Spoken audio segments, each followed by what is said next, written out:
आइए देखते हैं नेक्स्ट क्वेश्चन। हाल ही में चर्चा में रही पीएम सूर्य घर मुफ्त बिजली योजना मुख्य उद्देश्य क्या है?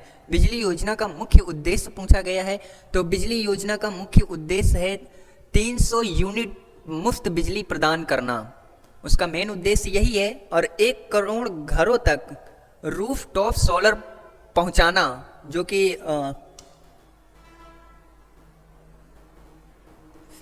इसका ये ऑप्शन हो जाएगा, घरों में रूफ टॉप सोलर लगाकर 300 यूनिट तक मुफ्त बिजली प्रदान करना। ठीक है, आइए नेक्स्ट क्वेश्चन। ये देखिए, यह भारत सरकार की एक प्रमुख योजना है जिसका उद्देश्य रूफ टॉप सोलर पैनलों के माध्यम से 1 करोड़ घरों को रोशन करना है। इसके तहत सब्सिडी प्रदान की जाती है जिससे उपभोक्ताओं को प्रति माह 300 यूनिट, ये 300 यूनिट बड़ा चर्चित में रहता है। इसके बारे में आपने सुना भी होगा कि भारत देश की राजधानी दिल्ली में जो पूर्व वहाँ के जो मुख्यमंत्री अरविंद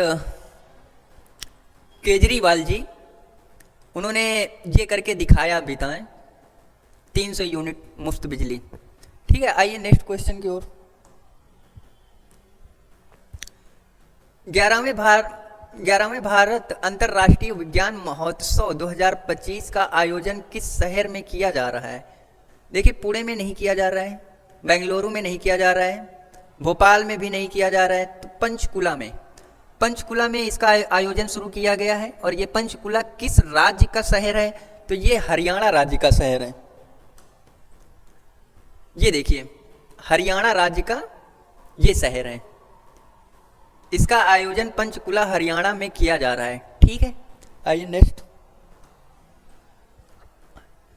भारत ने हाल ही में किस देश के साथ रेलोस लॉजिस्टिक्स सपोर्ट एग्रीमेंट किया? तो किसके साथ में किया है? रूस के साथ में किया है। ठीक है, आइए नेक्स्ट, इसके बारे में थोड़ा जानकारी। रेलोस एक सैन्य समझौता है जिस पर भारत और रूस ने हस्ताक्षर किया। यह दोनों देशों की सेनाओं को मरम्मत, ईंधन, राशन जैसी सहायता, लॉजिस्टिक्स सपोर्ट एक दूसरे के सैन्य अड्डों पर साझा करने की अनुमति देता है। ठीक है, आइए। कुर्ज पर्यटन को बढ़ावा देने वाला मिशन कौन सा है? ठीक, भारत में कुर्ज पर्यटन को बढ़ावा देने के लिए बंदरगाह मंत्रालय द्वारा शुरू किए गए मिशन का नाम क्या है? तो इसका नाम है कुर्ज भारत मिशन। कुर्ज भारत मिशन ये वही सारी चीज़ें हैं कि एंटरटेनमेंट के लिए एक तरीके से लोग आते हैं हमारे देश में, घूमने आते हैं, तो उनके लिए कुर्ज भारत मिशन किया गया है। ये ज़्यादातर मनाए जाते हैं समुद्री तटीय राज्यों में इसका ज़्यादा विस्तार किया जाएगा, जैसे पुणे, जैसे मुंबई और गोवा और केरल और इधर बंगाल, ऐसी जगहों पे ज़्यादा इसका जो है इसमें सहयोग ज़्यादा किया जाएगा। इसका मिशन ज़्यादा इसी पे किया जाएगा क्योंकि इससे हमारे देश की आर्थिक व्यवस्था में काफ़ी सुधार आएगा। ठीक है, आइए नेक्स्ट क्वेश्चन की ओर। डीआरडीओ वाला 2 दिसंबर 2025 को कौन सी महत्वपूर्ण रक्षा उपलब्धि हासिल की जिससे Bharat advance escape system testing capability वाले देश में शामिल हो गया है? तो इसका ऑप्शन हो जाएगा B, fighter aircraft escape system का high speed rocket sled dynamic test हुआ इसका। चलिए नेक्स्ट, क्वांटम अर्थव्यवस्था क्या है? नीति आयोग और आईबीएम ने भारत को किस वर्ष तक विश्व की शीर्ष 3 क्वांटम अर्थव्यवस्थाओं में शामिल करने के लिए रोड मैप जारी किया? तो इसका ऑप्शन हो जाएगा 2047 तक। आइए नेक्स्ट,